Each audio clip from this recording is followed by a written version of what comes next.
A pleasure to meet y'all at last, and welcome back to HJN Season 3.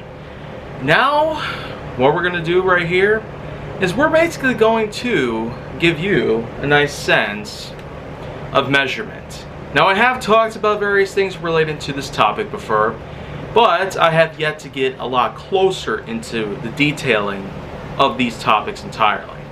So I'm going to be pointing out one big specification. The main systemic measurement systems that are used in everyday life. I'm specifically going to be talking about both the imperial system and metric system, as they're widely known as. The imperial system, as you probably know, is primarily used within the United States as a way to measure certain items in inches and feet, whereas the metric system typically uses centimeters and meters. And then, of course, as you broaden the horizon even further with these measurements, you could go with the imperial system where it goes to miles, 5,280 feet per piece, or kilometer, which is significantly less feet than a mile.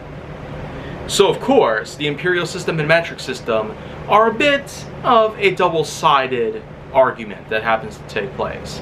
In the same way that the majority of American people utilize the Fahrenheit temperature as opposed to Celsius temperature, which is widely used elsewhere. But that, of course, is more or less a matter of preference. In terms of measurement, however, there's little to no argument on that part, because while most Americans might not typically use the metric system all that often, it is still widely taught in most educational practices. And as for other parts of the world, there do come some parts where some people will have to learn about what inches, feet, miles, and other such measurements are like. But of course, it's not always about measurement in terms of using a ruler or a meter stick or yardstick, depending on what your preference is like. There's also the likelihood of utilizing such things as weight and mass. In the imperial system, you utilize ounces, pounds, and tons, and the metric system has grams, kilograms, and stones, primarily utilized in England, where one stone could equal about 3 pounds per piece. Which does make sense, as a good majority of stones that are typical in size like this would typically have a mass or weight of up to 3 pounds a piece. But that, of course, is a bit contradictory to say, because especially when getting to know about the material composition of what a stone is actually based off. And so, there's a bit of a long strain of arguments happening there, but what we're doing today is we're primarily talking about the main things about measurement between the imperial and metric system.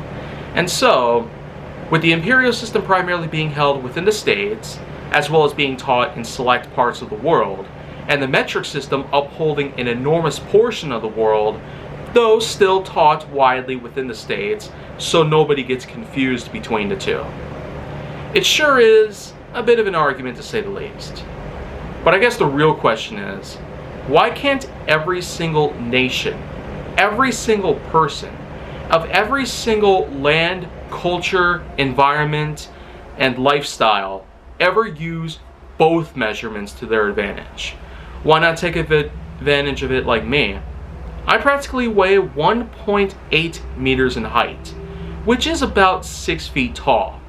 And so, that's a starter as to getting to know the fact that I myself practically have mastered both of these exact units of measurement from both of these classes. These systems are widely used worldwide, although a lot of people would technically prefer one or the other instead of just having both learned at the same time, though most faculties tend to try and have them all taught at the same time. It just seems that it's more of what preference is taking place. A bit of a psychological morale. And so, the imperial system is still widely used throughout the majority of America. And the metric system can be used for mostly worldwide phenomenons. And so I feel like that would mind, with that all in mind, that's just my conclusion on this whole statement. And I'd say that I made a pretty nice 5 minutes of this whole segment of HJN, but if you want to see more, go down on my channel to make sure that you like, subscribe, comment, follow me on social media, and stay on the Hollywood side.